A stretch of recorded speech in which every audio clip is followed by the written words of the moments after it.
Hello बच्चों, तो question है हमारे पास। An electrically maintain turning fork vibrates with constant frequency and constant amplitude.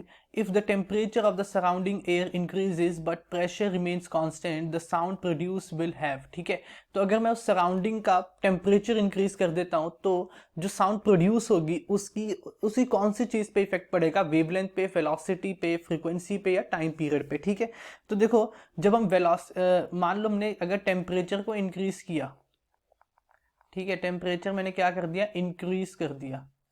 ठीक है, तो जब हम टेम्परेचर इंक्रीज करते हैं तो एक चीज हमें पता है कि जो वेलोसिटी होती है, velocity is directly proportional to square root of temperature. ठीक है, टेम्परेचर के स्क्वायर रूट पे डिपेंड करती है कौन? वेलोसिटी। ठीक है, प्रोपोर्शनल होती है इसके। तो अगर मैंने टेम्परेचर सराउंडिंग का इंक्रीज किया है, ठीक है, अगर मैंने टेम्परेचर सराउंडिंग का इंक्रीज कर दिया, इसका मतलब है कि इन दैट पर्टिकुलर साउंड जो रैंडम मोशन होता है पार्टिकल्स का, वो इंक्रीज हो जाएगा, है ना? Random motion of particles, random motion of particles increase. ठीक है, ये रैंडम मोशंस क्या होते हैं? इंक्रीज हो जाते हैं। अब रैंडम मोशंस अगर इंक्रीज हुए तो हेंस वेलोसिटी भी क्या होती है? इंक्रीज होती है। सेकेंडली, मुझे रिलेशन भी पता है, डायरेक्ट रिलेशन क्या है कि वेलोसिटी स्क्वायर रूट पे डिपेंड करती है टेम्परेचर के। तो अगर टेम्परेचर इंक्रीज कर रहा है तो ऑब्वियसली वेलोसिटी भी क्या होगी? इंक्रीज होगी। ठीक है, वेलोसिटी विल ऑल्सो इंक्रीज। ठीक है, अब देखो, जो फ्रीक्वेंसी होती है किसी भी साउंड की, या फिर जो टर्निंग फॉर्क भी जो साउंड प्रोड्यूस कर रहा है, उसकी फ्रीक्वेंसी क्या रहेगी? कांस्टेंट रहेगी। टर्निंग फॉर्क जो साउंड फ्रीक्वेंसी प्रोड्यूस कर रहा है, that frequency will remain constant. Frequency of sound of turning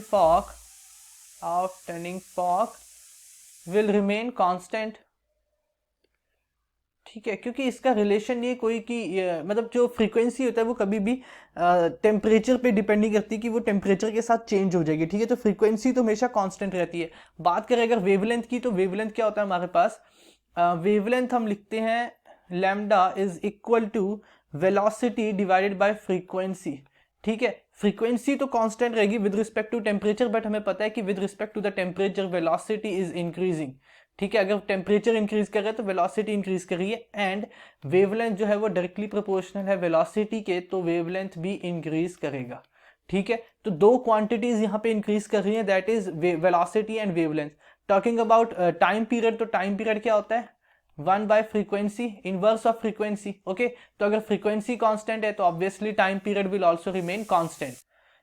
तो अब अगर ऑप्शंस देखते हैं तो ऑप्शन ए एंड सी हमारा करेक्ट है, larger wavelength and larger velocity. ठीक है, तो टेम्परेचर के साथ क्या चीजें इंक्रीज कर रही थी? वेवलेंथ और वेलोसिटी हमारा इंक्रीज कर रहा था, तो ये दोनों चीजें लार्ज हो जाएंगी। तो option A and C are is correct.